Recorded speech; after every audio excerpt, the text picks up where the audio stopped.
రైతు పెద్ద పద్మభూష శ్రీ గొట్టిపాటి బ్రహ్మయ్య గారి నా జీవన నౌక 10వ భాగం 20/11/20. మేము చదువుకునే రోజుల్లో బ్రహ్మ మందిరంలో ఉండటం చేత బ్రహ్మ మతావలంబి అప్పన్న గారితో ఆ భావాలు గల ముట్నూరి కృష్ణారావు, కౌతా శ్రీరామ శాస్త్రి, అజ్జాన కృష్ణారావు వగైరాలతో సన్నిహిత సంబంధం ఉండటం చేత ఈ యజ్ఞోపవీత ధారణం ఆశయానికి విరుద్ధం. బ్రహ్మమత ఆశయాలు మాకు నవ్వొచ్చడం చేత మేము క్రైస్తవ మిషనరీల యాజమాన్యంలో గల నోబెల్ స్కూల్, హై స్కూల్ విద్యార్థులను అవ్వడం చేత మహాత్మా గాంధీ గారి 1920 నాటి ఉద్యమానికి పూర్వమే మేము అంటరాని తనాన్ని పాటించేవాళ్ళం కాదు. హరిజనులతో భోజనం, ప్రతి భోజనం కూడా వెనుకంజ వేసేవాళ్ళం. అలాంటి స్థితిలో మా సర్వశక్తులు వినియోగించి మహాత్ముని ఉపదేశాలకు అనుగుణంగా కాంగ్రెస్ను పెట్టని కోటగా మా గ్రామాన్ని తయారు చెయ్యాలనేటువంటి మా ఆకాంక్ష, తపస్సు జయప్రదం కావాలనే కృత నిశ్చయంతో ఈ వేద పాఠశాల యజ్ఞోపవీత ధారణ స్వకుల పౌరోహిత్యం తప్పనిసరిగా అంగీకరించిన పరిస్థితి ఏర్పడింది. ఆ సమయంలో సంస్కృత భాషలో గల ఈ వేద పురాణ మంత్రాలతో నిమిత్తం లేకుండా ఆ మంత్రాల భావాలు వాడుక భాషలో వ్రాసి వధూవరుల చేత ప్రమాణాలు చేయించడం అనే పద్ధతి మెల్లమెల్లగా ప్రవేశించింది. కవిరాజు తిరుపతినేని రామస్వామి చౌదరి, దుగ్గిరాల బలరామకృష్ణయ్య, ఎనేని సుబ్రహ్మణ్యం గారు వివాహం జరుపుతారు. ఈ రచన సహాయంతో వివాహ క్రతువు చేయించడం మా ఊళ్ళో కూడా ప్రారంభించి పండిత గుర్రెపాడి వెంకట సుబ్బయ్య, వేమూరి లక్ష్మయ్య, మల్లెంపాడి నాగభూషణం, దోనేపూడి రామసుబ్బయ్య గారు ఈ పద్ధతిని చాలా పెళ్లిళ్ళు చేయించి నన్ను మాత్రమే ఈ పౌరోహిత్యానికి ఎవరు పిలిచేవాళ్ళు కాదు. నా ప్రవృత్తి అందుకు అనుగుణంగా ఉండేది కాదు.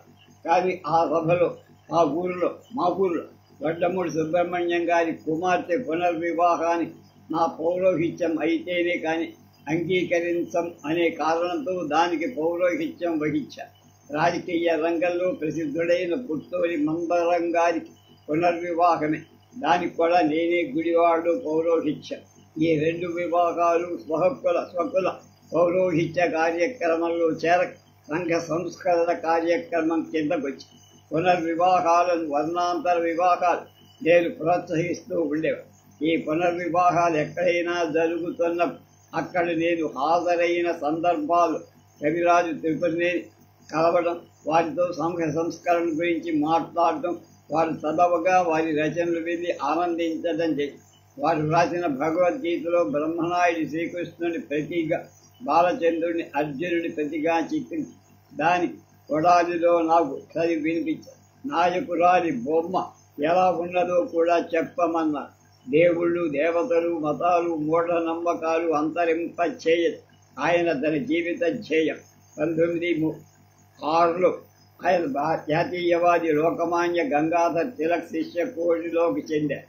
అతివాది ముట్నూరి కృష్ణారావు గారి స్నేహితుడు, ఉన్నవ లక్ష్మీనారాయణ గారి ఆప్తమిత్ర, బారిస్టరీ చదువులో సహాధ్య. ఆయన 1907లో వ్రాసిన రాణా ప్రతాప్ నాటకం అచ్చై, దాన్నే పోలీసులు కృష్ణా ప్రెస్ను తనిఖీ చెయ్యవస్తున్నారని తెలిసి పగులబెట్టడం జరిగింది. అమూల్య గ్రంథం పాఠక లోకానికి అందరు. ఐర్లాండ్లో డబ్లిన్ విశ్వవిద్యాలయంలో బారిస్టరీ చదువుతున్న విశ్వవిద్యాలయ అధికారులు ఈయన నిత్యం ధరించే తలగుడ్డలు తీసివేయమని కోరగా హిందూ దేశస్థునిగా తన జాతీయ దుస్తులతో అది భాగమని దాన్ని తీసివేయనని శఠించి వాళ్ళకి తగిన అభిప్రాయాన్ని నచ్చజెప్పిన ఆత్మాభిమాని ముట్నూరి వారు. రాజకీయ భావాలతో మాకు పొత్తు పొందికల లేకపోయినా సంస్కరణ వివాహాలకు మాకు ప్రోత్సాహాన్ని ఇచ్చేవారు. ఈ స్వకుల పౌరోహిత్యం కొన్ని నెలలు జరిగిన తర్వాత బ్రాహ్మణులో పునరాలోచన ఇది గమనించిన సుబ్రహ్మణ్య స్వామి ఆలయ ధర్మకర్త గొర్రెపాటి వెంకయ్య గారు పూజారి మంటపాల సుబ్బయ్య గారిని తరచూ కలుసుకుంటూ తన వద్దకు పిలుచుకుంటూ మారిన కులమాన పరిస్థితులు ఆయనకు నచ్చజెబు దేవాలయాల్లో తిరిగి అర్చకుడుగా చేరటానికి ఆయన్ని అంగీకరింపజే ఆయన తల్లిదండ్రుల నాటి నుంచి కుటుంబాన్ని వెంకయ్య గారు కనిపెట్టేనే ఉన్నారు. ఆ అర్చకుడి గ్రామంలో చందాలు వసూలు చేసి ఒక పెంకుటిల్లు కట్టించిచ్చారు. ఆయన వివాహం ఆయనే ప్రజల నుంచి ధనం వసూలు చేశారు. అంచేత సుబ్బయ్య గారి వెంకయ్య గారి ఎడల పరమ లక్ష్యం కూడా. సుబ్బయ్య గారు అర్చకుడుగా చేరడంతో మిగిలిన బ్రాహ్మణ కుటుంబాల వారు కూడా దేవాలయంలో రావటానికి అంగీకరించారు. అంతటితో బ్రాహ్మణులలో కలిగిన మార్పు వల్ల మా గ్రామంలో పట్టుదలగా స్వకుల పౌరోహిత్యం కొనసాగించడం అవసరం.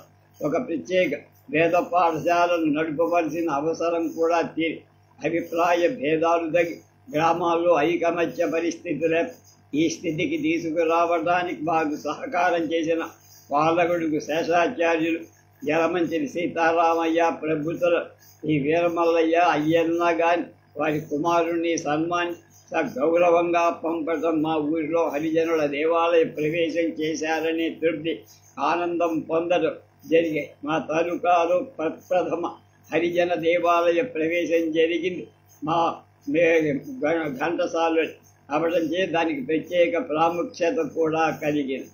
ఆంధ్రదేశంలో మహాత్మని హరిజన ఉద్యమ ప్రచారం 1929లో మహాత్ముడు ఖద్దరు ఉద్యమం కోసం సంచారం చేసినట్టుగానే 33 డిసెంబర్లో ఆంధ్రదేశమంతా కూడా సంచారం చేసి దేశంలో హరిజన సమాధ్యక్షుడు, సంఘాధ్యక్షుడు, దేశోద్ధారక నాగేశ్వరరావు పంతులు, ప్రధాన కార్యదర్శి మాగంటి బాపినేడు గారుల ఆధ్వర్యంలో ఈ సంచార కార్యక్రమం జయప్రదంగా జరిగి ఆయా జిల్లాలు, జిల్లా హరిజన సంఘ అధ్యక్ష కార్యదర్శులు కార్యక్రమాన్ని నిర్వహించి మా తూర్పు కృష్ణా జిల్లా హరిజన సంఘాధ్యక్షుడు డాక్టర్ మరంగంటి శేషాచార్యులు, ప్రధాన కార్యదర్శి వీరపనేని గోపాలకృష్ణయ్య గారు సాంగర్య సంఘ సభ్యుడిగా ఉండి నేను వీరికి చేయూతనిస్తూ ఉండేవారు. ఈ సంచారంలోనే ముదునూరులో త్యాగధరుడు అన్ని అంజయ్య గారి కృషి ఫలితంగా ఆ ఊరి దేవాలయంలో హరిజన ప్రవేశం గాంధీ గారి ఆధ్వర్యంలో జరిగి అలాగే సిద్ధాంతాల్లో జస్టిస్ పార్టీ నాయకుడు అరిసుమిల్లి గోపాలకృష్ణయ్య గారి కృషి ఫలితంగా మహాత్ముని ద్వారానే దేవాలయ హరిజన ప్రవేశం జరిగింది. మరంగంటి శేషాచార్యులు గారు ఈ హరిజన సంఘం తరఫున బందరులో హరిజనుల ఉచిత చికిత్సాలయం ఆసుపత్రి ఏర్పాటు మిత్రుడైన డాక్టర్ల సహాయంతో నడిపేవారు. ఇది ఈనాటికి జయప్రదంగా రోటరీ క్లబ్ వారి యాజమాన్యంలో నడుస్తుంది. ఇందుకు శేషాచార్యులు గాని బందర్లోని వారి మిత్రులు నేను అభినందిస్తాను. ఈ సంచారంలో బందరుడు మాత్రమే చేర్చబడి తగినంత వ్యవధి లేకపోవటం చేత అది వర్షాకాలం అవటం చేత దివి తాలూకాకు చేర్చబడి బందరులో ఆంధ్రజాతీయ కళాశాలలో మహాత్ముడి బస బహిరంగ సమావేశం దిగ్విజయంగా జరిగింది. కళాశాల స్థాపకులు కోకళ్ళ హనుమంతరావు పంతులు గారు, వారికి సహాయకులుగా ఉన్న డాక్టర్ పట్టాభి ముట్నోలి వీళ్ళంతా 1906లో నుంచి అంటరాని తల నిర్మూలన కోసం పాటుపడ్డవాడు. వారి గురుతుల్యులు బ్రహ్మమతావలంబి బ్రహ్మర్షి రఘుపతి వెంకటరత్నం నాయుడు నోబెల్ కాలేజీలో అధ్యాపకుడుగా ఉన్న ఈ నాయక త్రయమే కాక ఆంధ్రదేశంలో మహాత్ముని ఉద్యమంలో చేరి అగ్ర నాయకుడుగా పేరు పొందిన అయ్యదేవర కాళేశ్వరం మొదలైన ఎంతో మంది తన బోధన ద్వారా అస్పృశ్యత నిర్మూలనానికి పాటుపడేట్లు చేశారు.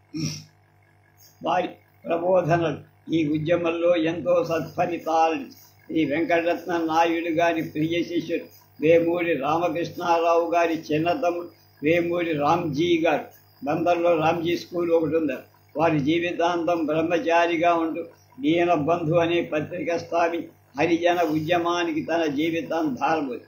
దీనబంధు రామ్జీ గారుగా ప్రతిష్ట పొందారు. ఆయన స్థాపించిన హరిజన పాఠశాల ఆయన కాలంలోనే హై స్కూల్ అయి మంచి హాస్టల్ కలిగి ఇవాటికి దిగ్విజయంగా ప్రభుత్వ యాజమాన్యంలో నడబడి హరిజన నాయకులైన వేముల కోర్మయ్య, ఆనేటి వీరరాఘవులు ప్రభుత్వం ఈ పాఠశాలలో చదివి పెరిగి పెద్దవాడైన. అలాంటి బద్దర్ హరిజనోద్యమంలో మహాత్మునికి అండదండలుగా ఉండటం సహజం. నేడు దేశోద్ధారక నాగేశ్వరరావు పంతులు బాపినీడు గారులకు ముందుగానే ఉత్తరాలు రాసి బాపినీడు గారిని కలిసి చల్లపల్లిని కూడా ఆ కార్యక్రమంలో నేను రూపొందించిన కార్యక్రమానుసారంగా మహాత్ముడు చల్లపల్లి వచ్చారు. బందర్ నుంచి చల్లపల్లి వరకు మహాత్ముని కారులోనే నేను ఉన్నా. ఈ దేవాలయ ప్రవేశ సందర్భంలో ఘంటసాలలో జరిగిన విషయమంతా వారికి చెప్పారు. వారు ఆనందించారు. చల్లపల్లిలో శ్రీమంతు రాజా హై స్కూల్ ఆవరణలో 1933 డిసెంబర్ 17 తేదీన రాత్రి 8 గంటలు బ్రహ్మాండమైన బహిరంగ సభది. అది తాలూకాలోని ముఖ్య కేంద్రం అవ్వడం చేత ఆ తాలూకాలోని అన్ని గ్రామాల నుంచి కూడా తండోపతండాలుగా తెరణాలకు వచ్చినట్టు జనం వచ్చి వాళ్ళని సర్ది జాగ్రత్తగా కూర్చోబెట్టడం చాలా కష్టమై చల్లపల్లి జమీందారీ ఉద్యోగులు కొందరు చల్లపల్లి గ్రామంలో వాలంటీర్ ఘంటసాల నుంచి వచ్చిన వాలంటీర్లు కలిసి ప్రజలను శాంతంగా కూర్చోబెట్టారు. చల్లపల్లి జమీందారీ తరఫున దివాన్ జంపాల వెంకటేశం చౌదరి గారు 1000 రూపాయలు నిధిని వాగ్దానం చేయటం. వాగ్దానం ప్రకారంగా వారు నాకా మొత్తం ఇవ్వడం, అది తాలూకా హరిజన నిధి కింద చేర్చి హరిజన విద్యార్థులకు పుస్తకాలు వగైరాలు ఇవ్వటానికి ద్వారా ఖర్చు పెట్టడం చేశారు. జమీందారు గారి దివాన్ గారికి నా అభినందనలు చెప్పారు. మహాత్ముని హెచ్చరిక అనుసరించి స్త్రీ ఆభరణాలు మహాత్ముడికి సమర్పించారు. దివి తాలూకా హరిజన సేవా సంఘం 17/12/1933 తేదీన మహాత్ముడు చల్లపల్లి విచ్చేసిన వారి హరిజన సేవా నిధికై ఉచిత విరాళాలను కానుకలను ఇచ్చి తోడ్పడిన సోదరీమణుల పేర్లను ఇక్కడ ప్రకటిస్తున్నాం. ఇది తాలూకా హరిజన సేవా సంఘం పక్షం కృతజ్ఞతాపూర్వక నమస్కృతులు. చల్లపల్లి గ్రామం వాసులు 150, ఘంటసాల వారు 113, పొలిటిగడ్డ వారు 116, నాగాయతిప్ప 27-30, తాడేపల్లి వారు 20, అలాగే తాడేపల్లి గ్రామవాసులు 20, నరసంపాలెం వాడు 20, పెదప్రోలు వాడు 10, కాజవాడు 16, దారిపర్రు వాడు 15, ఇతర వసూళ్ల మొత్తం 400. మొత్తం వసూలు చేసింది 100. వస్త్రాలు సుమారు విలువ 50. నాదెళ్ల రంగనాయక్కమ్మ గారు 12 రూపాయల 49.50. కావూరి కోదండరాయమ్మ గారు గడియారం 2 గొలుసుతో సహా గుర్రపాటి అంకమ్మ గారి కుమారుడు వెంకట శివరామకృష్ణ ప్రసాద్ గారు హరిజనులకు నివాస యోగ్యం కూడా 1/2 ఎకరం. గుర్రపాటి అంకమ్మ గారి కుమార్తె భ్రమరాంబ గారు బంగారు గాజుల దత్. గుట్టివాడి సరస్వతమ్మ గారు బంగారు గాజుల దత్. దేవాభక్తి బసవనాగమ్మ గారు బంగారు గాజుల దత్. గుర్రపాడి లక్ష్మమ్మ గారు బంగారు జతల దత్. నాదెళ్ల భాస్కర హృదయాలయం బంగారు గాజుల దత్. గుత్తికొండ అచ్చయ్య గారు బంగారు బొంగ. చంద్ర శ్రీనివాసరావు గారు బంగారు బొంగ. కళారు వెంకటేశ్వరరావు వెంకట త్రిపురాంబ గారు బంగారు ఉంగ. వర్రపాటి రాజా రామ్మోహన్ రావు గారు బంగారు. చంద్ర దుర్గా అన్నపూర్ణమ్మ గారు బంగారు ఉంగ ఇచ్చి వాళ్ళ పేర్లను వస్త్రాలను సమర్పించిన వాళ్ళ పేర్లను వ్యక్తిగత మంగముగా తమకు తోచిన దానం చేసిన వాళ్ళ పేర్లను స్థల వితీర్ణ భీతి చేత ప్రకటించలేదంటున్నారు.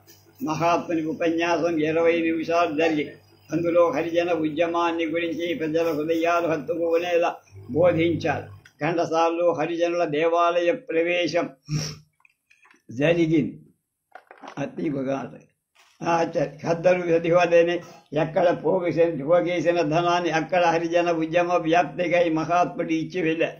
తర్వాత హరిజన ఉద్యమానికి ప్రాముఖ్యనిస్తూ కళ్ళు దుకాళ్ళ పికెటింగు, విదేశ వస్త్ర బహిష్కరణ నిర్ణయం కాలంలో చేస్తూ ఉండేవారు. ఆ పికెటింగుల సందర్భంలో బందరు స్వచ్ఛంద సేవకులు భోజన వసతి కలగజేయటానికి ధన సేకరణ సందర్భంగా మా గ్రామంలో వేమూరి లక్ష్మయ్య గారు సహాయ సంపత్తి పూర్తిగా ఇచ్చారు.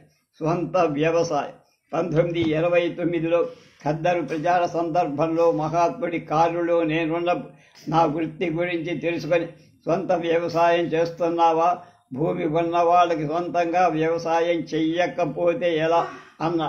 నేను ఒంటరి వాడిని, వ్యవసాయం చేస్తూ రాజకీయాలు తిరగటం కష్టంగా ఉన్నా. కానీ భూమి కలవాడు సొంతంగా వ్యవసాయం చెయ్యటం ధర్మం అని నాలో ఉన్న అభిప్రాయం స్థిరపడేట్టు చేశారు. జైలు నుంచి వచ్చాక 1930 ఎకర్లో నేను ఎడ్లను కొని సొంతంగా వ్యవసాయం పెట్టి ఆవులను కూడా కొని ఘంటసాలలో ఉన్నప్పుడు నిత్యం పొలంకి వెళ్తాం, వ్యవసాయం శ్రద్ధగా చూస్తాం చేసేవాడు. 32 జైల్లోకి వెళ్ళినప్పుడు నేను మా మామగారి అజమాయిషీలో మా బావమర్దులే మా భూమిని సేద్యం చేయించేవాడు. 34 జైలు నుంచి వచ్చాక ఆర్థిక మాంద్యం ఏర్పడి పరిస్థితులు తారుమారయ్యి ధాన్యం ధర బొత్తిగా పడిపోయి అప్పుడు నాకు కొంత వడ్డీ వ్యాపారం ఉండేది. ఆ పరిస్థితుల్లో నాకు రావాల్సిన బాకీలు వసూలు చేసుకొని కొంత భూమి కొనుక్కోవాలని అభిప్రాయపడి నాకు బాకీలు ఉన్న వాళ్ళందరినీ కబురు చేసి నోటికి నెలకు ₹1 వడ్డీ వాళ్ళని ₹1/2 తీసుకుంటాను, డబ్బు వసూలు చేసుకునే వసూలు రావాల్సిందిగా వారిలో వడ్డీ సగానికి సగం తగ్గించడం నా బాకీలు దాదాపు వసూలయ్యాయి. మా బంధువులో వడ్డీ వ్యాపారం చేసేవాడు దీన్ని చాలా తెలివి తక్కువగా భావించి మందరించాను. ఆ డబ్బుతో నేను మరికొంత మెట్ట భూమిని అది వరకు ఒక అరక వ్యవసాయం ఉంటే 2వ అరక కూడా గట్టి వ్యవసాయం సాగి చాలా శ్రద్ధాశక్తులతో చేయించేవాడు. నేను నిత్యం పొలం వెళ్ళి పశువులకు మేపడం వంటి పనులు కూడా చేసేవాడు. ఇంటి వద్ద నేను ఉన్నప్పుడు పశువుల చావడి వద్దనే ఉండేవాడు. అక్కడే నా కచేరీ కూడా. నా కోసం ఎవరు వచ్చినా ముందు నా పశువుల చావడిలోకే వచ్చి భూములకు సరైన ఎరువులు వేసి ఎక్కువ పంట పండించేవాడు. పశువులను బాగా మేపేవాడు. ప్రతి ఏడా వచ్చి 2 గిత్తను కూడా అమ్మేవాడు. మా ఆవులు ఎక్కువగా కోడె దూడల్ని పెట్టాయి. మంచి మంచి పాడి పశువులు, ఎడ్లు వగేరా చెప్పదగిన ఉండే. మా గ్రామంలో ఆదర్శ వ్యవసాయదారుడిగా నాకు మంచి పేరే ఉండే. రాను రాను కాలం మారి మళ్ళీ భూముల ధర పెరగడం, మెట్ట భూములు మాగాణిగా మారడం, దీనివల్ల వడ్డీలు సగానికి సగం రాయితీ చేసి నాకు రావాల్సిన బాకీలన్నా వసూలు చేసిన నన్ను తెలివి తక్కువగా వాడుగా భావించిన బంధువులే ఇప్పుడు నన్ను చాలా మెచ్చుకోడు. జీవిత బీమా కంపెనీ ఆంధ్ర, నేను తాలూకా బోర్డు అధ్యక్షుడిగా మీర్జాపూర్ ఎన్నికల దావాలు వారిగా కొంత ప్రజారంజకత్వం సంపాదించుకున్న డాక్టర్ పట్టాభి సీతారామయ్య గారు, చెరుకువాడ వెంకట నరసింహం గారు వీరు స్థాపించిన ఆంధ్ర జీవిత బీమా కంపెనీ, ఆంధ్ర ఇన్సూరెన్స్ కంపెనీ నన్ను పెదవాళ్ళు ఆర్గనైజర్గా నియమించిన కంపెనీకి లాభదాయకంగా ఉంటుందని భావించి ఆ సంగతి అనేకసార్లు నరసింహం గారు నాతో చెప్పి జీవిత బీమా కూడా ప్రజాసేవ కిందే జమకట్టు వారి సహజనుల ధోరణిలో చెబుతూ ఉండే. నేను సమాధానం చెప్పేవాణ్ణి కాదు. ఒకరోజు పట్టాభి నాతో నరసింహం గారు బీమా కంపెనీకి ఆర్గనైజర్గా మిమ్మల్ని ఉండమని ఎన్నిసార్లు కోరినా మీరు సమాధానం చెప్పడం లేదని నాతో చెప్పారు. మీ అభిప్రాయం ఏమి? నాకు కొన్ని అనుమానాలు ఉన్నాయి. అవి మీ వద్ద తీర్చుకున్న తరువాత సమాధానం చెబుతారు. ఏమిటో అడగమన్నాడు. మీరు నన్ను చిన్నవాడినైనా బ్రహ్మయ్య గారు అని సంబోధిస్తారు. నేను ఆర్గనైజర్ అయిన తర్వాత కూడా మీరు ఈ విధంగానే అంటారా? అప్పుడు నేను మీ వద్దకు ఫైల్ తీసుకొని వస్తే ఇప్పుడు మాదిగానే కూర్చోమంటారా, నిలబెట్టే మాట్లాడతారా అని అడిగా. అవే మీ సందేహం. అలా అయితే ఆ ఉద్యోగం మీకు అక్కర్లేదండి అన్నారు. తర్వాత నరసింహం గారితో ఆ సంభాషణ విషయం చెప్పారు. వారు నవ్వుకు హిందుస్థాన్ ఇన్సూరెన్స్ కంపెనీ బందర్లో చిరకాలం కింద కృష్ణా సహకార బ్యాంకులు స్థాపించింది పట్టాభి గారే. Andhra bank, Andhra insurance company, భారత లక్ష్మి బ్యాంకు కూడా ఆయనే. వీటి తర్వాత Hindustan mutual insurance company director board ఆయన చైర్మన్గా, చీఫ్ మెడికల్ ఆఫీసర్గా ఉండే. తాడేపల్లి శ్రీరాములు గారు మేనేజింగ్ డైరెక్టర్, ముట్టుమరి కృష్ణారావు, నెరుకువాడ నరసింహం పంతులు గారు నేను డైరెక్టర్. తాడేపల్లి శ్రీరాములు గారు మేనేజింగ్ డైరెక్టర్గా రాజీనామా ఇచ్చినప్పుడు నన్ను మేనేజింగ్ డైరెక్టర్గా ఎన్నుకోరు. ఇది 1936లో. అప్పటి నుంచి 42 వరకు 6 మేనేజింగ్ డైరెక్టర్గా ఉన్నా. 42లో నేను జైలుకు వెళ్ళే ప్రయత్నాలలో ఉన్న రోజుల్లో పట్టాధికారితో సంప్రదించి ముట్నూరి వారికి నా అధికారాలని అప్పగించడం జరిగింది. తర్వాత వారు మేనేజింగ్ డైరెక్టర్గా కంటిన్యూ అయ్యారు.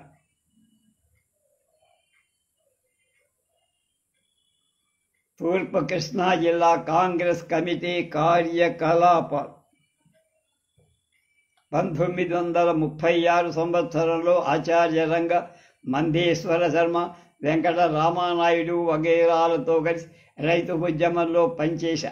ఆచార్య రంగ ఆంధ్ర రాష్ట్ర రైతు సంఘానికి అధ్యక్షుడు, నేను ఉపాధ్యక్షుడు. ఆయన అఖిల భారత రైతు సంఘ అధ్యక్షుడు, నేను ఆంధ్ర రాష్ట్ర రైతు సంఘ అధ్యక్షుడిగా ఉన్నప్పుడు జమీందారీ రైతు సమస్యల పరిష్కారం గురించి ఉభయులం కలిసి కృషి చేశాం. మా మిత్రుడు కామినేని వెంకటప్పయ్య ఆయన బహు సమర్థతతో కార్యనిర్వహణ చేశారు. వారిని గురించి ఇదివరకే రాశాను. 1935లో అఖిల భారత కాంగ్రెస్ అధ్యక్షుడై డాక్టర్ బాబు రాజేంద్ర ప్రసాద్ మహాత్ముని ఆత్మీయ వర్గంలో వీరిని గురించి మహాత్ముడు చెప్పిన మాట, ఈ గిన్నె నిండా విషముంది, ఇది వెంటనే ప్రాణం తీస్తుంది, దీన్ని తాగాల్సిందిగా నిన్ను నేను కోరుతున్నాను అని నేను చెప్పగానే వేరే ఆలోచన లేకుండా మరో సెకండ్లో దాన్ని తాగి క్రమశిక్షణ గల కాంగ్రెస్ భక్తుడు రాజేంద్ర ప్రసాద్ అన్నాడు గాంధీగా. హిందూ దేశమంతటా అన్ని రాష్ట్రాల్లో కాంగ్రెస్ సిద్ధాంతాలు, ఆశయాలను, కార్యక్రమాన్ని, కాంగ్రెస్ వాదుల కర్తవ్యాన్ని బహిరంగ సభలలో ప్రచారం చేసిన మొదటి కాంగ్రెస్ అధ్యక్షుడు కూడా రాజేంద్ర ప్రసాద్. పశ్చిమ కృష్ణా జిల్లా అంతటా సంచారం చేసేందుకు రాష్ట్ర కాంగ్రెస్ అధ్యక్షుడు ఆంధ్రకేసరి ప్రకాశం పంతులు గారు, కాళేశ్వరరావు పంతులు గారు, పశ్చిమ కృష్ణా కాంగ్రెస్ అధ్యక్షుడు కాకుమాను లక్ష్మయ్య గారు, తూర్పు కృష్ణా వారు వచ్చారు. డాక్టర్ పట్టాభి గారు, నేను, వెంకటప్పయ్య గారు వారికి ఉయ్యూరులో స్వాగతం చెప్పా. తూర్పు కృష్ణాలో సంచారం చేయబోతున్న ఇది పట్టాభి జిల్లా. ఇక నేను టైం ప్రకారం నిమిషాలు కూడా చూసుకుంటూ పనిచేయాల్సి వస్తుంది అన్నారు. అలాగే మా 4 తాలూకాలు దివి, బందరు, గుడివాడ, కైకలూరులో పట్టణాలు, పెద్ద గ్రామాల్లో 2 రోజులు ఆయన పర్యటించి ప్రజలకు ఉత్సాహం కలిగి మహాత్ముని నిర్మాణ కార్యక్రమాలు, మహాత్మునిలోని ప్రజా వశీకరణ శక్తి, పండిత నెహ్రూను కార్యదక్షతకు, వల్లభాయ్ పటేల్ మేధస్సుకు, చక్రవర్తి రాజగోపాలాచార్యుడు హిందూ ముస్లిం ఐక్యతకు, అబ్దుల్ కలాం ఆజాద్ హృదయానికి బాబు రాజేంద్ర ప్రసాద్ చిహ్నాలుగా, ప్రతినిధులుగా భావించారు. ప్రజలు ఆయన ఆధ్యాత్మిక చింతన, నిస్సంగత్వాన్ని చూసి ప్రజలు ఆయన అపర జనక మహారాజుగా భావించి పూజించారు. ఆయన సన్నిధిని కాలం గడిపే అదృష్టం నాకు కలిగినందుకు నేనెంతో ఆనందించి వెంకటప్పయ్య ప్రధాన కార్యదర్శిగా ఉండే పద్ధతి మీద 1936 ఏకగ్రీవంగా నన్ను జిల్లా కాంగ్రెస్ అధ్యక్షుడిగా ఎన్నుకున్నారు. వారితో పాటు తంగిరాల వీరరాఘవు రావు మరొక కార్యదర్శి. ఆయన దీనబంధు దామ్జీ హై స్కూల్లో ఉపాధ్యాయుడిగా ఉంటూ దీనికి రాజీనామై రాజకీయాల్లో ప్రవేశించి ఆయన భార్య శ్రీమతి సీతారామమ్మ గారితో సహా జైలుకులో కూడా వచ్చి చాలా ఉత్సాహంగా పనిచేసి 1937 కాంగ్రెస్ ప్రభుత్వం ఏర్పడిన తర్వాత స్థానిక సంస్థల మంత్రిగా ఉన్న పెదవాడ గోపాలరెడ్డి ఈయన మున్సిపల్ కమిషనర్గా నియమించారు. ఇటీవలే డిప్యూటీ డైరెక్టర్ పరిశ్రమ శాఖలో పనిచేసి పదవి విరమణ చేసి వీరికి దివి తాలూకా రామన్న చాలా పరాకాష్ఠగా వ్యవసాయం చేస్తారు. వీరి బ్రాహ్మణ వ్యవసాయం మాత్రం కాదు.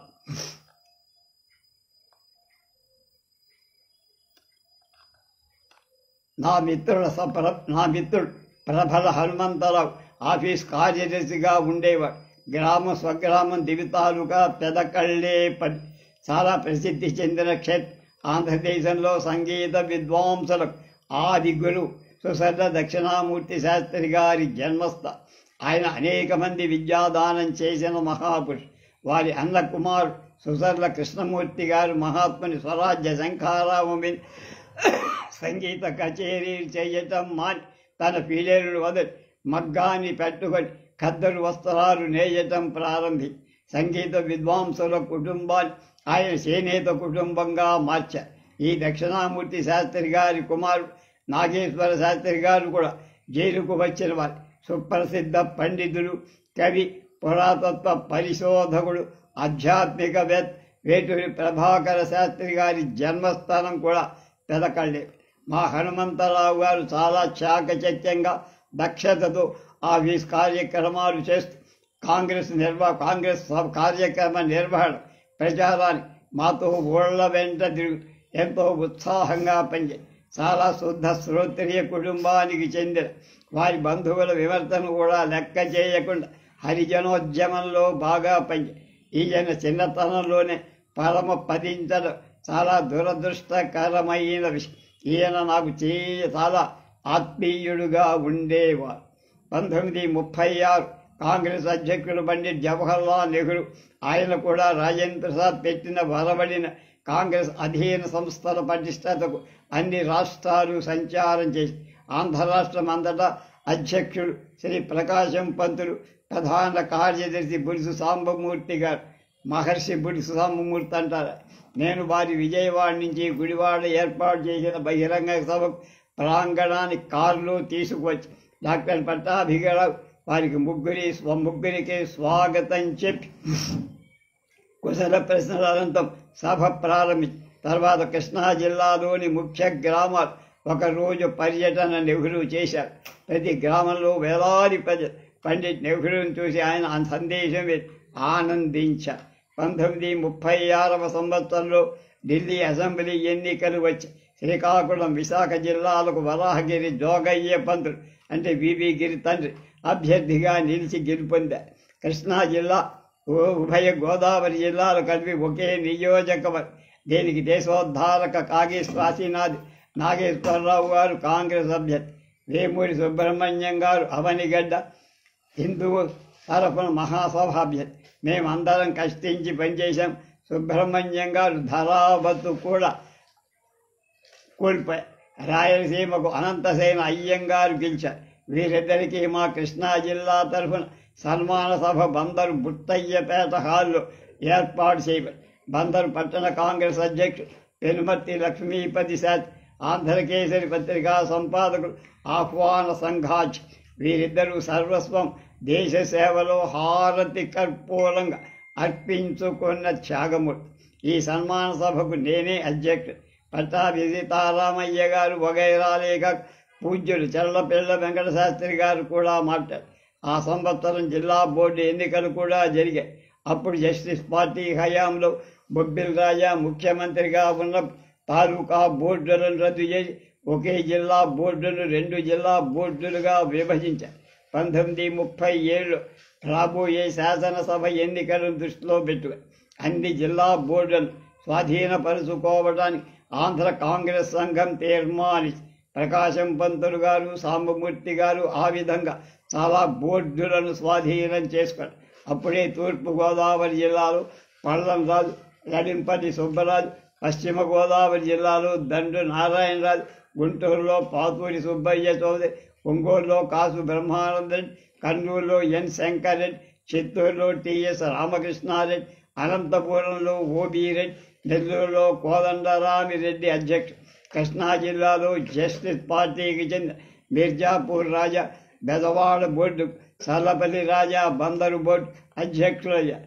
అలాగే స్థానిక సంస్థల్లో పట్టాభిగారికి అంత ఉత్సాహం లేకపోవడం చేత వారి కాలం ఖద్దరు ఉద్యమంలో బ్యాంకులు, ఇన్సూరెన్స్ కంపెనీల నిర్వహణలో గడుపుతున్నందున మా మిగతా జిల్లాలాగా కృష్ణా జిల్లాలో బోర్డులను స్వాధీనం తన పలుకుబడిని ఆయన ఉపయోగించదు. వారి అనుచరులు, సహచరులమైన మేము మా ఈ జమీందారులు, ఎస్టేట్ వారు బలపరిచిన స్థానం ఏర్పడదనుకున్న కృష్ణా జిల్లాలో వారిని ఎదిరించగల శక్తి, సంపన్నతలకు అప్పటికి పెంచుకోవాలి. బెదవాడ మున్సిపాలిటీని కాళేశ్వరరావు గారి నాయకత్వం కింద కాంగ్రెస్ స్వాధీనం చేసుకున్న బందర్ మున్సిపాలిటీ మాత్రం జస్టిస్ పార్టీ ఆధ్వర్యంలో ఉండిపోయి 1937 అసెంబ్లీ ఎన్నికల సంరంభం 1937 ఎన్నికలను దృష్టిలో పెట్టుకొని 36 చివరి నుంచి ఉత్సాహంగా ఊళ్ళ వెంట తిరిగి ప్రచారం చేశారు. అప్పుడు ఆంధ్ర కాంగ్రెస్ సంఘ అధ్యక్షుడు ప్రకాశం పంతులు, ప్రధాన కార్యదర్శి బులుసు సాంబమూర్తి గారు వీరు ఆంధ్రదేశమంతటా సంచారం చేసి కాంగ్రెస్ అభ్యర్థులకు ప్రతి స్థానానికి పోటీ పెట్టడంలో నిమగ్నులే. అది వరకు చాలా ప్రాబల్యం గల జస్టిస్ పార్టీ ఈ ఎన్నికల సందర్భంలో చాలా బలవత్తరంగా పోటీ చేయాలని కృత నిశ్చయమై దానికి ధనబలం, అధికార బలం, ప్రభుత్వ బలం కూడా. జమీందారులు, పెద్ద పెద్ద భూస్వాములు, ధనవంతులు ఆ పార్టీకి అండదండ. కాంగ్రెసులో ఉన్నదల్లా మధ్య తరగతి కుటుంబమే ప్రజానీకం. శ్రీకాకుళంలో అది వరకు విద్యాశాఖ మంత్రిగా ఉన్న ఏపీ పాత్రకు పోటీగా పుల్లెల శ్యామసుందర్రావు, బొబ్బిలి మహారాజుకు వ్యతిరేకంగా వివి గిరి, విశాఖలో భానోజీరావుకు వ్యతిరేకంగా తెన్నేటి విశ్వనాథం, తూగోజీలో నర్సాపురం మహారాజాకు, పిఠాపురం మహారాజాకు వ్యతిరేకంగా కళా వెంకట్రావు, సర్ కుర్మా వెంకటరెడ్డి నాయుడికి వ్యతిరేకంగా కొవ్వలి గోపాలరావు, గుంటూరు జిల్లాలో కుప్పుస్వామి సోదరికి వ్యతిరేకంగా కాసు వెంకటరెడ్డి, నెల్లూరులో బెదవాడ రామచంద్రారెడ్డికి వ్యతిరేకంగా బెదవాడ గోపాలరెడ్డి, వెంకటగిరి రాజాకు వ్యతిరేకంగా బద్దెపూడి వెంకట నారాయణరెడ్డి. ఈ విధంగా ఆంధ్రదేశమంతట అభ్యర్థులు నిర్ణయించారు. కృష్ణా జిల్లా బందర్, బెదవాడ 2 పట్టణాలు కలిపి ఒకే నియోజకవర్గాన్ని కాళేశ్వరరావు గారి కాంగ్రెస్ అభ్యర్థి. పశ్చిమ కృష్ణాకు మిర్జాపూర్ రాజా, కొళందరెడ్డి గాళ్లకు వ్యతిరేకంగా జయంతిపురం రాజా, దుర్గా సదావేశ్వర ప్రసాద్, కాట్రగడ్డ నారాయణరావు గారు అభ్యర్థులుగా నిర్ణయించారు. తూర్పు కృష్ణాలో 4 తాలూకాలు బందర్, దివి, గుడివాడ, కైకులూర్ల 2 స్థానాలు. ఒక హరిజన సీటు రిజర్వ్, ఒక జనరల్ సీటు. సర్లపల్లి రాజా గారు జనరల్ సీటుకు నిలబడుతున్నారన్న తర్వాత పోటీకి ఎవరూ ముందుకు బలమైన కమ్మ సంఘానికి ఆయన నాయకుడు. కులతత్వ ప్రాతిపదికపై కమ్మవారిలో ఎక్కువ ఓట్లు ఆయనకే వస్తాయి. ఆయనే జిల్లా బోర్డు అధ్యక్షుడు. పైగా సంవత్సరానికి 4-5 లక్షలు పైగా రాబడి గల జమీందారు. ఆయన మీద పోటీ చేయడానికి దరఖాస్తుదారులు ఎవరూ ముందుకు రాదు. నేను ఘంటసాలలో ఉండగా ప్రకాశం పంతులు, సాంబమూర్తి, కాళేశ్వరరావు, పట్టాభి, కృష్ణారావు, నరసింహ పంతులు, కామినేని వెంకటప్ప, ఎన్నేని సుబ్రహ్మణ్యం గారు వచ్చారు. ప్రకాశంగా ఏమిటి ఇక్కడ ఉన్నావు? కాంగ్రెస్ అభ్యర్థిని నిర్ణయించాల్సిన బాధ్యత మన నెత్తి మీద పడింది. ఏమిటి, ఏం చేశావు అన్నది. అక్కడ ఉన్న పరిస్థితులు, దరఖాస్తులు రాకపోవడం గల కారణాలు వగైరా అన్ని విషయాలు వారికి చెప్పి కాంగ్రెస్ అభ్యర్థి గెలవడానికి అవకాశాలు లేవన్న. అవును, పరిస్థితులు నాకు తెలుసు. చల్లపల్లి ధనం, చల్లపల్లి మనుషులు ఇతర జిల్లాల మీద పడకుండా పశ్చిమ కృష్ణా, పశ్చిమ గోదావరి, గుంటూరు జిల్లాల మీదకు వెళ్లకుండా అతని డబ్బు ఇక్కడే ఖర్చు పెట్టించడానికి అతని మనుషులు ఇక్కడే పనిచేయాలి. అభ్యర్థిని పెట్టడం అవసరం. నువ్వు జిల్లా కాంగ్రెస్ అధ్యక్షుడివి అయి ఉండి కూడా తగిన వారిని చూపకపోతే ఎలా అని గద్దించ. అవునండి, నాగేశ్వరరావు పంతులు గారు, డాక్టర్ పట్టాభి గారు వీరిద్దరూ పెద్ద సర్వ విధాల పోటీ చెయ్యగలవ. వీరిద్దరిలో ఎవరినో ఒకరిని నిలబెట్టమని చెప్పి. నాగేశ్వరరావు అస్వస్థతగా ఉండి లేవడం లేదయ్యా. పట్టాభి గారు నో చేంజర్ అయ్యే. మీ జిల్లా పరిస్థితి అలా ఉంది, నీవే నిలబడాలి.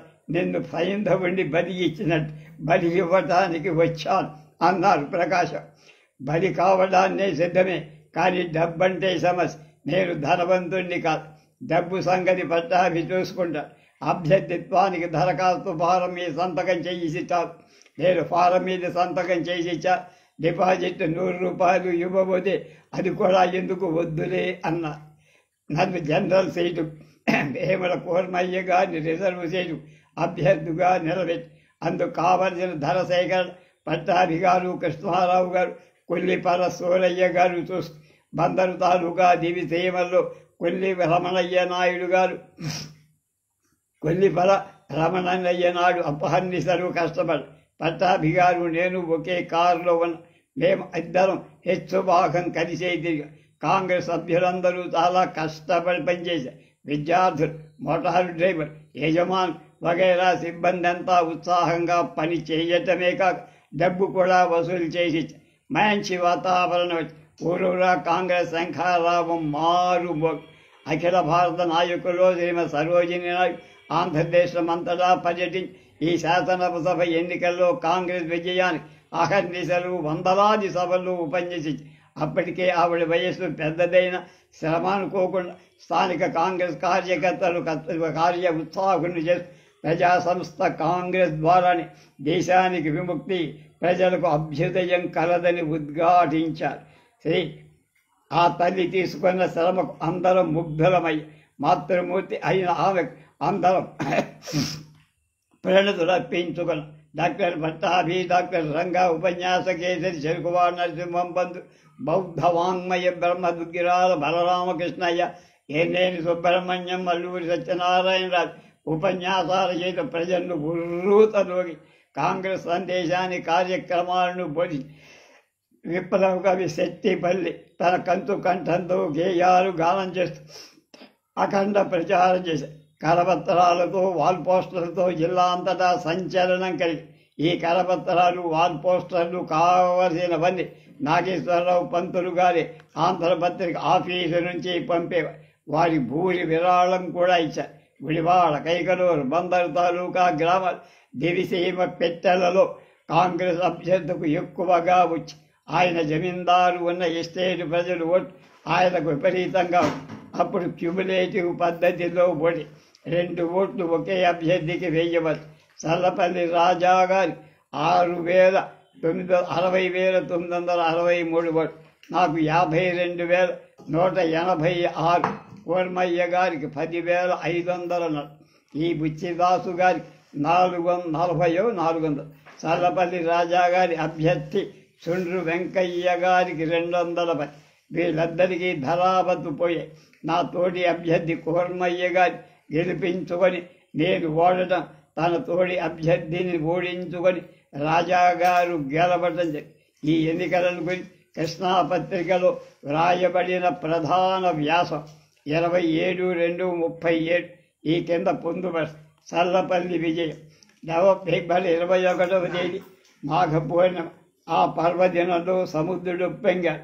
ఆనాడే ఓట్ల లెక్కింపు పర్వమవటం చేయదు. బందరు పట్టణం కూడా ఉప్పొంగి ఆ ఉభయ తీర్థాలు సేవించడానికి వచ్చిన మహాప్రజా సముద్రం పట్టణం సముద్రంగా మారిపోయి ఉభయ ఘోషలు ఒకదాన్నొకటి ఢీకొని ఆకాశం మారుమోగుతోంది.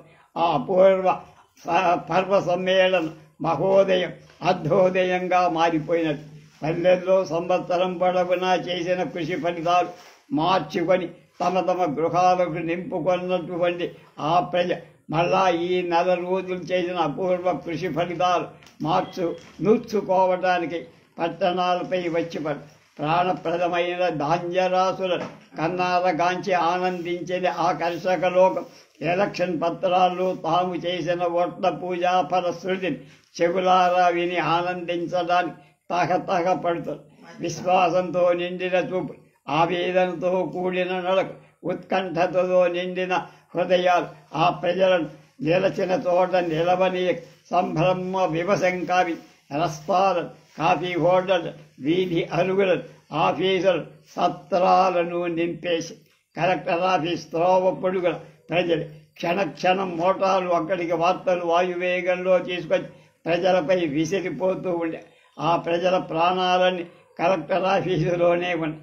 ఓట్ల పిచ్చలలో నిక్షేపించిన ప్రాణాలు వేల కొలదిగా గంటకు వెలుపలికి వచ్చి ప్రజల దేహాలతో చేరుతున్నట్టుండే.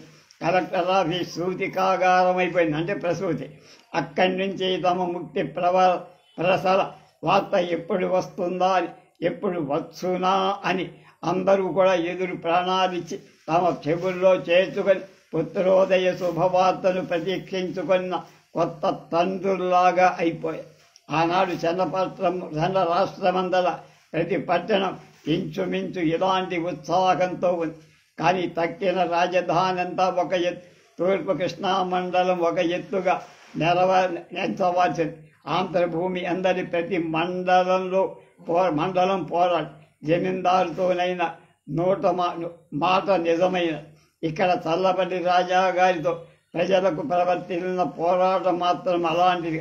ప్రధానమంత్రి అయి చంద్ర రాష్ట్రమంతటిని తన పాదాక్రాంతములుచుకున్న వలైన పేరాశతో చాణక్య తంత్రాన్ని బండి పౌలస్య దారుణ కర్మానుకొని ఆగర్భ భయంకరుడైన బొబ్బిలి నేతను ఓడించడం కాదు, దీన జనాభనవరంద అసాధారణ వితరణ దీక్ష తమకు సంపాదించి పెట్టిన సత్కీర్తి ముందు నడువ బ్రహ్మర్షి ఆశీర్వచన బలంతోడై వెన్నంటితే ఇతి అపారమగు అంగబలం అర్ధబలం తోడు చేసుకొని 3 దినపత్రికలు 3 భాషలలో అనుదినం తనకు వందిమాగధ కీర్తనలు సలుపుతుండగా చెన్న రాజధానిపై బొబ్బిలి మంత్రి ప్రతిబద్ధి అయిన ఎత్తి నడిచిన పీఠికాపురాధీశ్వరుని సపుత్రకంగా పరాజితునచ్చట కూడా లెక్కలు అంది కాదు.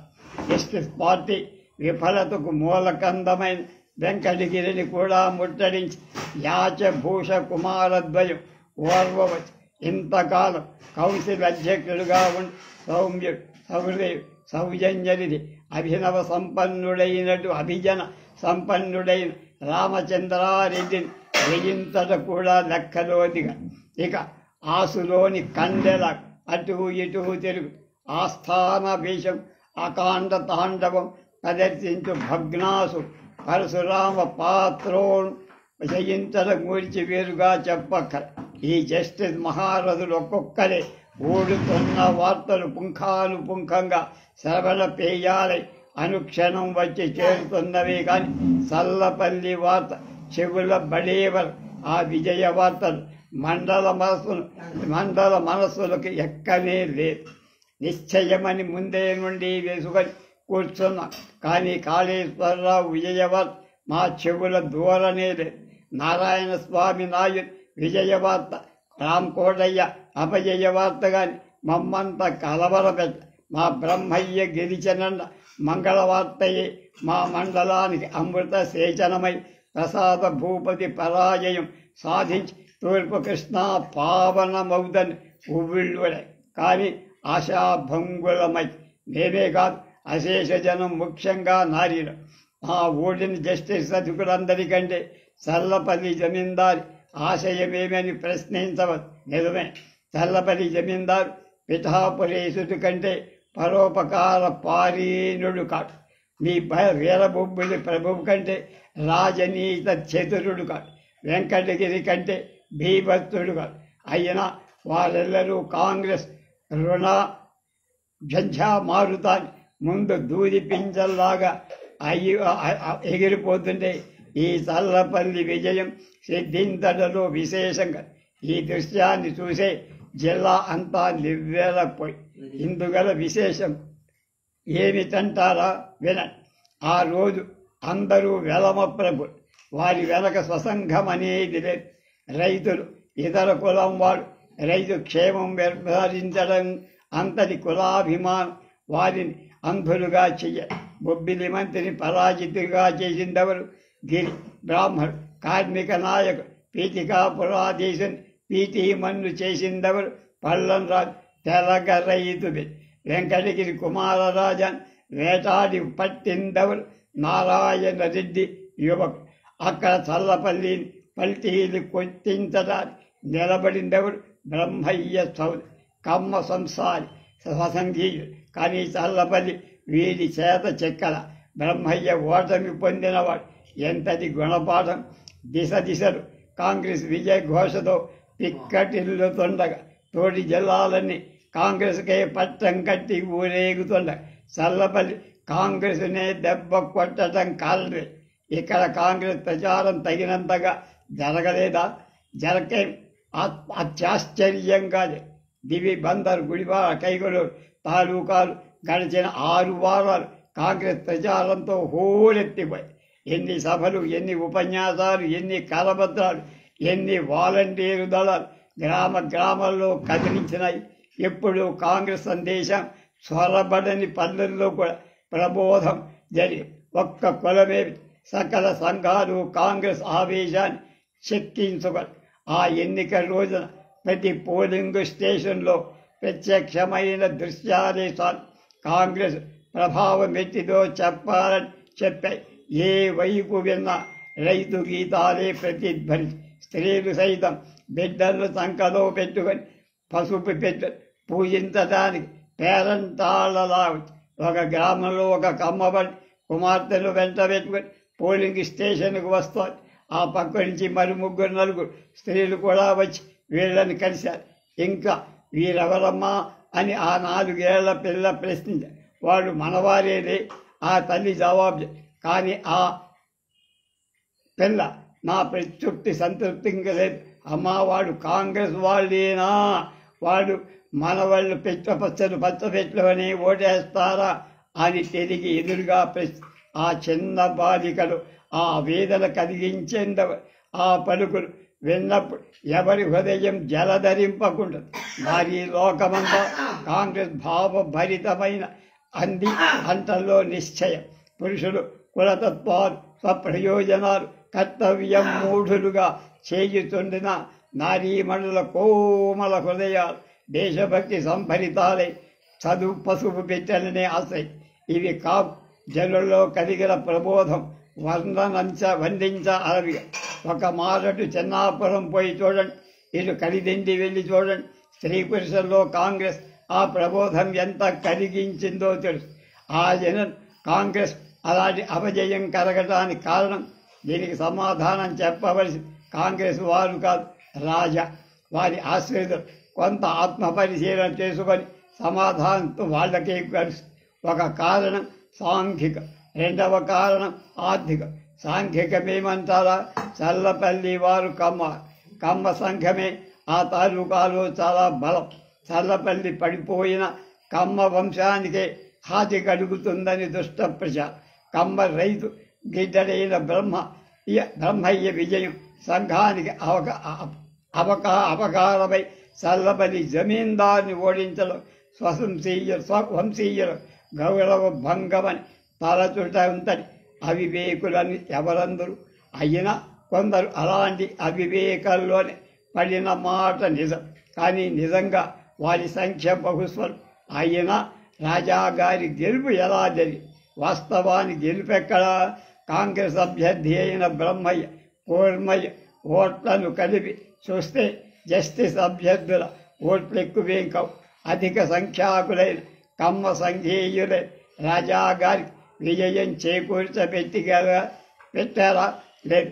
కమ్మ వాళ్ళంతా పట్టి కులతత్వ పీడితులనుకోవటం వల్ల రాజాశ్రయాంచే స్వార్థం నింపుకొన్న చూచే పరద్రవ్యోపజీవుడు అన్ని కులాలు ఉంటాయి. కమ్మవాళ్ళు కొందరు ఉంటే ఉండొచ్చు. వారి తోడ్పాటు కొంత కాదు. కానీ ఎక్కువ మంది కుల పిశాచగ్రస్తులై స్వప్రయోజనపరులై ఉండిన ఎడల రాజాగారి ఆశ్రయులు కూడా వాడవాడలా శివారు తిరిగి చాకళ్ళు, మంగళ్ళు, గౌళ్ళు పల్లెకారు పంచముల ఓట్ల నెట్లో ఆదరించాల్సిన అవసరమేమి? అలాంటి ఓట్ల సంఖ్య వారి ఏజెంట్ల జమా ఖర్చులను బట్టి నిర్ణయించడం కష్టంగా. అంతేకాదు, తమ ఎస్టేట్ రైతులందరి చేత తమకు ఓటు వేయించుకోగలిగితే తమ తోటి అభ్యర్థి అయిన చుండ్రు వెంకయ్య గారిని ఎందుకు గెలిపించలేకపోయారు? నిమ్న జాతుల ఓటు ఆకర్షించడం చేత తోటి అభ్యర్థించిన కబలిస్తే కానీ తమకు విజయం సమకూర్చుకోవటం లేదా అని బోధపడిందా? ఈ విజయోత్సాహంలో రాజావారి ఆత్మపరిశీలన చేసుకోగల చిత్తస్వాస్థ్యం ఉండదని మాకు తెలుసు. కానీ ఈ మైకం 1-2 రోజుల తర్వాత వదులుతుంది. తమకు హెచ్చు ఓటు వచ్చినంత మాత్రాన రైతులంతా తమ పక్షానికి ఉన్నారు అని భ్రమపోవటం ఎంతకాలమో రైతుల్లో కలిగిన అవబోధన పూర్వం ఇది సార్వజనీన సంచలనం. ఆసేతు హిమాచల పర్యంతం దేశాన్ని మూలమట్టుకు కదిలించి వేసే మహాజాగరణ. ఇది కోటి జమీందారుడు నదీనాం సాగరో గతి అనున్నట్లు చల్లపల్లి ఎస్టేటు మాత్రం భద్రంగా ఉండగలదు ఎలా ఊహిస్తా? ఈ ఎన్నికలు మించిన ప్రచండ ఆందోళన ఎంత ఎడిటోరియల్ అయింది. త్వరలో రాను ఫ్యూడల్ పద్ధతి అంతా నామరూపాలు లేకుండా తుడిచిపోగొట్టే రోజు. కొంత ఆర్థిక వ్యవస్థకు కారణభూతులయ్యిన మాట. ఎస్టేట్లోని పోలంబు, బంజర్, బీడర్ గ్రామస్తుల పరం చేయాల్సిందిగా అసెంబ్లీలో బిల్లు ప్రవేశించినప్పుడు మీ రైతులకు మీ ప్రతిపాదనలు సహిస్తారా? అప్పుడైనా మీరు వారి ప్రతినిధులు కాసాలంటే మీ ఎస్టేటులో ఉన్న సంపన్నకుడు అసూర్యంప పోలింగ్ స్టేషన్కు నిర్భయంగా పోలి మీ అభ్యర్థిపై రైతు బిడ్డలకి ఓటు చేయటంలో రానున్న మహాసాంఘిక పరివర్తనం మీకు బోధపడకుండా ఎలా ఉంటుంది?